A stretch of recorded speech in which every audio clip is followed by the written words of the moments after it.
Varicose veins కి సరైన చికిత్స కోసం సంప్రదించండి ఎవిస్ హాస్పిటల్. నమస్కారం. విష్ణు పురాణం 18వ భాగంలోకి వచ్చాం. యయాతి కథ వినబోతున్నామండి. ఇంతకుముందు యదువంశం గాథ మనం విన్నాం. ఒక 5-6 ఎపిసోడ్లుగా సుమన్ టీవీలో కనిపిస్తుంది, మీరు చూడొచ్చు. అంటే కృష్ణుడు ఎందుకు యదువంశంలో శాపగ్రస్తమైన యదువంశంలో జన్మించాడు అని చెప్పడం కోసం ఒక 3-4 ఎపిసోడ్లుగా యయాతి చరిత్ర అంతా చెప్పబడింది. ఇక్కడ కొంచెం విష్ణు పురాణంలో కొంచెం బ్రీఫ్గా వెళ్తుంది. అయితే శుక్రుడు తన కుమార్తె అయిన దేవయానితో అట్టే ప్రేమగా ఉండకుండా అల్లుడు శర్మిష్ఠతోటి ప్రేమగా ఉంటున్నాడన్న కోపంతో యయాతిని ముసలివాడివైపోమని శపించాడు, వృద్ధాప్యం వచ్చేయాలి అని. అయితే ఈ ముసల్తనాన్ని ఓడ్చుకోలేక యయాతి శుక్రుడిని ప్రార్థించి అనుమతి పొంది ఒకనాడు తన కొడుకులందరినీ రప్పించి ఇలా అడిగాడట: ఈ ముసల్తనం వల్ల భోగానుభవం లేక చాలా చింతకి గురయ్యాను. నా కోరికలు తీరే వరకు మీలో ఎవరో ఒకళ్ళు మీ యవనాన్ని నాకు ఇచ్చి ముసల్తనం తీసుకోవాలి. ఎవరైతే ఇట్లా తీసుకుంటారో వాళ్ళకి రాజ్యాధికారం ఇస్తానని అన్నాడు. అనేసరికల్లా ముసల్తనం అంగీకరిస్తారా ఎవరైనా? ఉన్నట్టుండి ఓ 24-26 సంవత్సరాల పరువంలో ఉన్నవాడికి 70-80 ఏళ్ల వృద్ధాప్యం, కాళ్ళు ఉనికిపోతాయి, కళ్ళు కనపడవు, చర్మం ముడతలు పడిపోతుంది, స్త్రీ సౌఖ్యం ఉండదు, ఆహార సౌఖ్యం ఉండదు, నిద్రా సౌఖ్యం అసలు ఉండదు. ఏ సౌఖ్యము లేని వృద్ధాప్యాన్ని ఎవరు తీసుకుంటారు? ఏ కుమారుడు ఒప్పుకోలేదు. కానీ కడసారి వాడైన పూరుడు మాత్రం దానికి ఒప్పుకున్నాడు, నేను తీసుకుంటానన్నాడు. అయితే యయాతి పైనున్న 4 కుమారుల మీద కోపం తెచ్చుకుని, మీ కొడుకులు రాజార్హులు కాకపోదురుగా కానీ శాపం ఇచ్చి పూరునికి తన ఆ ముసల్తనాన్నిచ్చి వాడి యవనాన్ని తాను గ్రహించి చిరకాలం యథేచ్ఛగా కామోపభోగాలు తన భార్యలతోటి విశ్వాచి అనే అప్సరసతోటి కూడా యవ్వనం పూర్తిగా అనుభవించి ఒకనాడు తన మనసులో ఇట్లా అనుకున్నాడట: ఇన్నాళ్ళు వివిధ భోగాలు అనుభవించాను, వెలితి లేదు, స్థల వెంట్రుకలతో సహా శరీర బలం జీర్ణించిన ముసల్తనం వచ్చినా కూడా ఆశలు జీర్ణించవు. అవివేకులమైన వాళ్ళు ఆశకు చుట్టుకుపోయి వివిధ దుఃఖాలు అనుభవిస్తారు. వివేకులైన వాళ్ళు ఏం చేస్తారు? ఆశలకు లొంగక సుఖశాంతులు అనుభవిస్తారు. నేను చాలా కాలం విషయ సుఖాలు అనుభవించాను, ఇంకా ఆ కోరిక తీరకుండా ఇంకా ఎప్పటికప్పుడు ఇంకా తినాలి, ఇంకా అనుభవించాలి, ఇంకా తిరగాలి, ఇంకా ఇదే బాధ అనిపిస్తూ ఉంటుంది. కాబట్టి ఇక చాలు, ఈ ఆట కట్టించాలని అనుకుని ఈ సుఖాలు భోగాలు కూడా, సుఖభోగాలు అణచకపోతే అణగవు, వాటిని అణిచేయాలి. ఈ వయసు వచ్చింది, ఈ బాధ్యత వచ్చింది, పిల్లలు ఇంత పెద్దవాళ్ళు అయ్యారు, ఇంకా ఇది మానాలి అన్న ధోరణి లోపల వస్తే తప్పిస్తే శరీరం అణగదండి. ఇది ఇవాల్టి కథ కాదు, కలికాలంలోనే కాదు, ముందు కాలాల్లో కూడా ఎప్పుడూ శరీరము కామోపభోగాన్ని కోరుకుంటుంది. ఇంకా అడుగంటాలని ఒక గట్టి నిర్ణయానికి వచ్చి పూర్ణకు యవనం ఇచ్చి వారి నుంచి తన ముసల్తనాన్ని తీసుకున్నాడు. అతడికి పరిపాలకుడుగా పట్టాభిషేకం చేశాడు. తపశ్చర్య కోసం అడవికి వెళ్ళిపోయాడట. అయితే పూరుడు ఏం చేశాడు? నలుదిక్కులా కలిగిన రాష్ట్రాలకి వరుసగా తన అన్నల్ని పరిపాలకులుగా నియమించి అంతకు అధినేతగా తానుంటూ రాజ్యపాలన చేస్తూ ఉండేవాడు. ఇక యయాతి కొడుకులలో పెద్దవాడైన యదువు వంశ కథ చెప్తాను విను. యదువంశ వర్ణన అండి, మనం ఇదివరకు విన్నదే, ఇక్కడ ఇంకొక రకమైన వివరం కనపడుతుంది. చరాచర భూతకోటికి ధర్మార్థ కామ మోక్షాల్ని ప్రసాదించే నారాయణుడు అవతరించిన అద్భుతమైన గొప్ప వంశం యదువంశం. పరమ పవిత్రుడైన హరి కృష్ణుడనే పేరున ఆ వంశంలో పుట్టి ఆ పవిత్ర వంశ కథ విన్నవారందరికీ శుభాలు చేకూరుస్తాడు అని పరాశరుడు యదువంశ కథ వివరించి మైత్రేయుడికి చెప్పాడు. యదువుకి 4 కుమారులు, 4 పురుషార్థాల్లాగా ఉండేవాళ్ళట. సహస్రజిత్తు, క్రోష్ఠుడు, అనలుడు, నహుషుడు అని వాళ్ళ పేర్లు. వీళ్లలో సహస్రజిత్తుకి శతజిత్తు, వానికి హేహయ తాళజంగ వేణుహైలని 3 కుమారులట. హేహయునకు ధర్ముడు, వానికి కుంతలుడు పుట్టారు. కుంతలుని పేరుతోటే ఆ దేశానికి కుంతల దేశం అని పేరు వచ్చిందిట. కుంతలుని కుమారుడు సభాజిత్తు, అతని కొడుకు మాహిష్మంతుడు. మాహిష్మంతుని పేరే మాహిష్మతీపురమైంది. దత్తాత్రేయుల వారు ఉంటారు ఇక్కడ అని చెప్తారు. మహిష్మంతుని కొడుకు భద్రశ్రోణి, వాడి కొడుకు దుర్దముడు, వాడి కొడుకు ధనకుడు, అతని కొడుకులు కృతవీర్యుడు, కృతాగ్ని, కృతధర్ముడు, కృతాజుడు అనేవాళ్ళు. కృతవీర్యుని కొడుకు 1000 చేతులవాడు, వాడి పేరు అర్జునుడు. ఇతడు ఈ కార్తవీర్యార్జునుడు, కృతవీర్యుని కుమారుడైన అర్జునుడు కాబట్టి కార్తవీర్యార్జునుడు అనే పేరుతోటి అత్యంత ప్రఖ్యాతి పొందాడు అతను. ఈ కార్తవీర్యార్జునుడే అనేవాడు దత్తాత్రేయుని ప్రార్థించి యుద్ధంలో గెలుపు, ఎప్పటికీ తరగని భుజశక్తి, పరిపాలనా దక్షత, సత్ప్రవర్తన, అంత్యంలో విష్ణువు చేత మృతి వరాలుగా దత్తాత్రేయుని కోరుకున్నాడట. అలాగే వరాలు పొంది సూర్యుడిలాగా ప్రకాశిస్తూ శత్రువులను గెలిచి దీన సంరక్షణ చేస్తూ సప్తద్వీపాలతో సహా భూమిని ఒక్క చేత్తో పరిపాలించాడట. అతని ఐశ్వర్యానికి ఏలాంటి దెబ్బ లేదు. అలాగే అతని ఏలుబడిలో ప్రజలకు పేదరికం అనేది తెలియదట. అందరూ ధనేశ్వరులుగానే ఉండేవారు. యజ్ఞాలు నిర్దోషంగా 10,000 పైనగా చేసి దేవతలకి సంతృప్తి కలిగించాడు. పుణ్యమూర్తిగా విరాజిల్లాడు. అయితే ఈ కార్తవీర్యార్జునుడు ఒకనాడు కాంతలతో సహా వెళ్ళి నర్మదా నదిలో జలకేళి తలుపుతుండగా యక్షకిన్నర గంధర్వాదులను జయించి లోక విద్రావణుడుగా ఉన్నటువంటి రావణాసురుడు ఆ ప్రాంతానికే వచ్చి సేనతోటి బస చేశాడట. కార్తవీర్యార్జునుడి కాలం నాడు కాలమే రావణాసురుడి కాలంగా కూడా చెప్పబడుతోంది. అయితే స్నానం చేసి సంధ్యావందనం చేసుకుంటున్నాడట రావణుడు. అది తెలిసిన కార్తవీర్యుడు 1000 చేతులు చాచి నదీ జలాన్ని పొంగించాడు. ఆ పొంగటం వల్ల అటు ఇటు గట్టుపై ఉన్న చెట్లు తీగలు ముళ్ళడొంకలు ముమ్మరంగా కొట్టుపోయి రావణుడి మీద పడ్డాయి. దాంతో కోపించిన రావణుడు గడ్డుకు వెళ్ళి తన సేనతోటి కార్తవీర్యార్జునుడిని ఎదిరించాడు. కార్తవీర్యుడు అలాగే ఎదిరించి పశువుని పట్టి ఈడ్చినట్లుగా రావణుణ్ణి ఈడ్చి కాళ్ళు చేతులు సంకెళ్లతో బంధించి చెరసాలలో చాలా కాలం ఉంచాడట. తర్వాత పులస్త్యుడు వచ్చి నయాన చెప్పగా విడిచిపెట్టాడు. ఇలాగ శత్రుభీకరుడై ప్రజాక్షేమంకరుడైన కార్తవీర్యుడు చిరకాలం పరిపాలన సాగించాడు. కాలావసానం సమీపించగా నారాయణాంశతో అవతరించినటువంటి పరశురాముని గొడ్డలి దెబ్బకి గురి అయి తనుత్యాగం చేసి పరమపదాన్ని చేరాడు. అయితే ఈ కార్తవీర్యునికి 100 కుమారులట. వాళ్లలో శూరసేనుడు, వృషసేనుడు, మధువు, జయధ్వజుడు అనేవాళ్ళు ముఖ్యులు. వాళ్లలో జయధ్వజుని కుమారుడు తాళజంగుడు. వానికి 100 కొడుకులట. వాళ్లలో మొదటివాడు వీతిహోత్రుడు.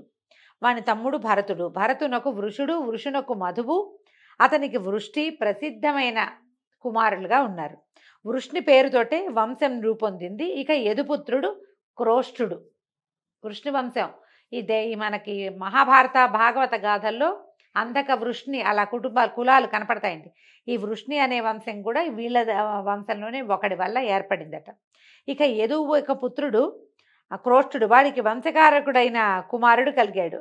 వాడి పేరు ధ్వజనీషుడు. వాని కొడుకు స్వాతి, అతని కుమారుడు ఋష్యంకుడు అనేవాడు. ఈ ఋష్యంకునికి కొడుకు చిత్రరథుడట. అతని కొడుకు శశిబిందుడు. జగత్తునంతా ఏకఛత్రాధిపత్యంగా పరిపాలించిన చక్రవర్తిగా పేరొందాడు శశిబిందుడు అనేవాడు. వాడికి లెక్కకి మించిన భార్యలు ఉండేవాళ్ళట. అందరినీ సమదృష్టితో చూస్తూ ఇష్టమైన వస్తువస్త్రాలని సమకూరుస్తూ సవిలాసంగా ఆనందపరుస్తూ ఉండేవాడట. ఈ శశిబిందుకి భార్యలందరి యందు కుమారులు కలిగారు. 10 కోట్ల మంది కుమారులట. ఎంత విచిత్ర గాథలుగా ఉంటాయోనండి పురాణ గాథలు. అందరూ విద్యావంతులు, బుద్ధిమంతులు, బలవంతులు. వారి సహాయంతో ఈ శశిబిందుడు అనేవాడు ఈ సప్తద్వీపైన వసుంధరని ఎదురు లేకుండా పరిపాలించాడట. వాని కుమారులలో పెద్దవాడు, ఈ రాజు యొక్క కొడుకుల్లో పెద్దవాడు పృథుశ్రవుడు. పట్టాభిషిక్తుడే అతను కూడా ఈ నేలనేలాడు. అతని కొడుకు దముడు, వాని కొడుకు ఉషనుడు. ఉషనుడు ఈ ద్విజులకు సంతృప్తిగా దక్షిణలిచ్చి యజ్ఞాలు చాలా చేశాడట. ఇప్పుడు ప్రఖ్యాతంగా అందరూ చేసేవాళ్ళు కదా యజ్ఞాలు. ఒకడి పేరు ఎందుకు చెప్తారండి అంటే అందరికంటే ఎక్కువ చేసి ప్రజలకి ఎక్కువ కాలం గుర్తున్న వాడి పేరు ప్రత్యేకంగా చెప్పబడుతుంది. వాట్లలో చెప్పదగినవి ఏంటంటే 10 అశ్వమేధాలు చేశాడట. ఇతని కుమారుడు ఇతవుడు. ఇతవుని సుతువు మధువు.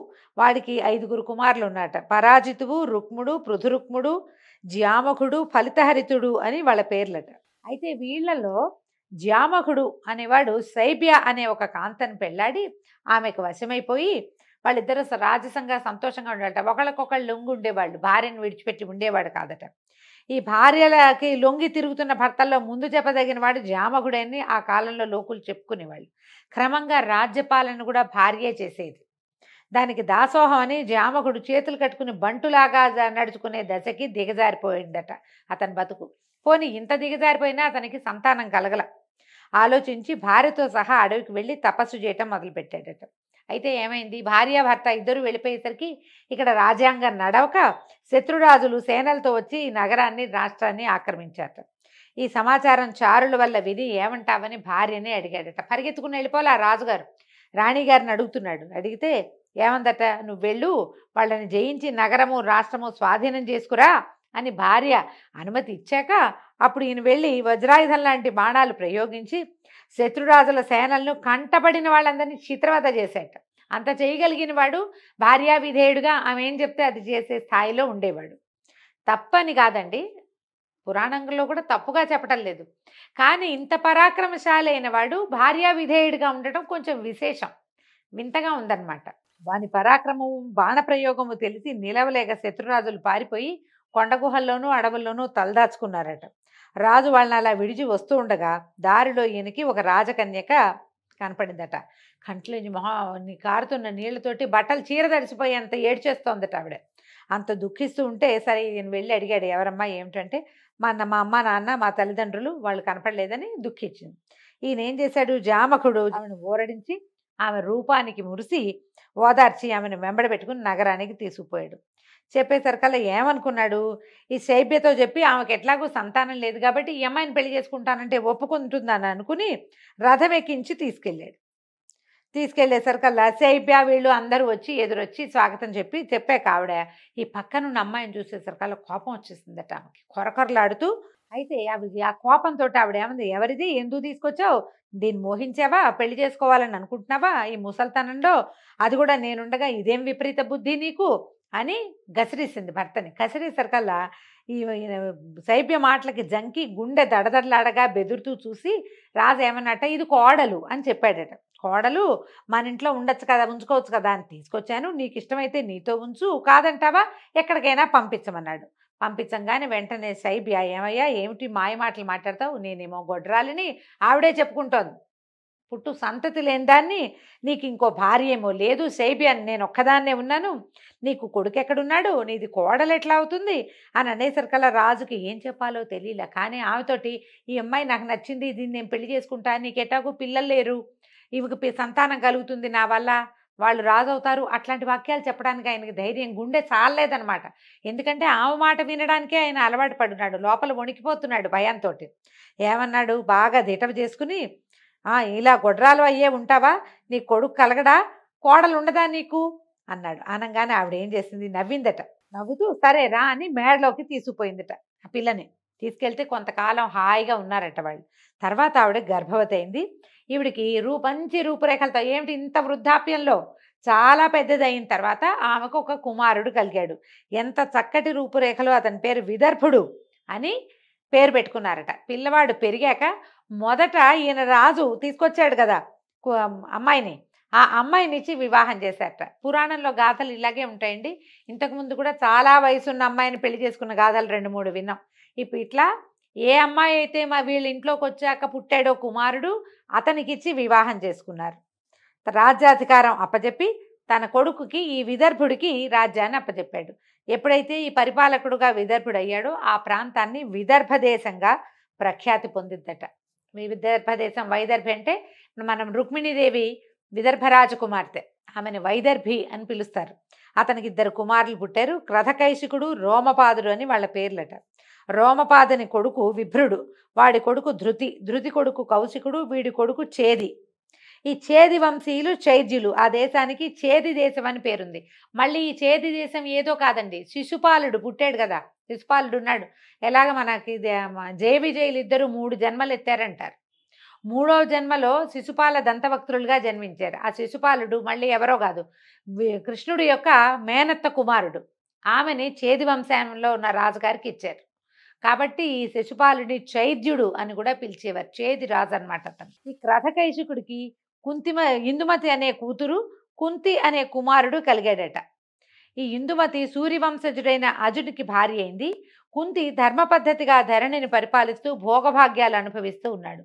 ఈ కుంతికి వృష్ణి, వానికి ధృతి, వానికి దాశార్హుడు, వానికి వ్యోముడు, వానికి అనుడు, వానికి పూరుహోత్రుడు, వానికి అంశుడు, అతడికి సాత్వతుడు కుమారులు. సాత్వతుని కుమారుడు ఉత్వకుడు.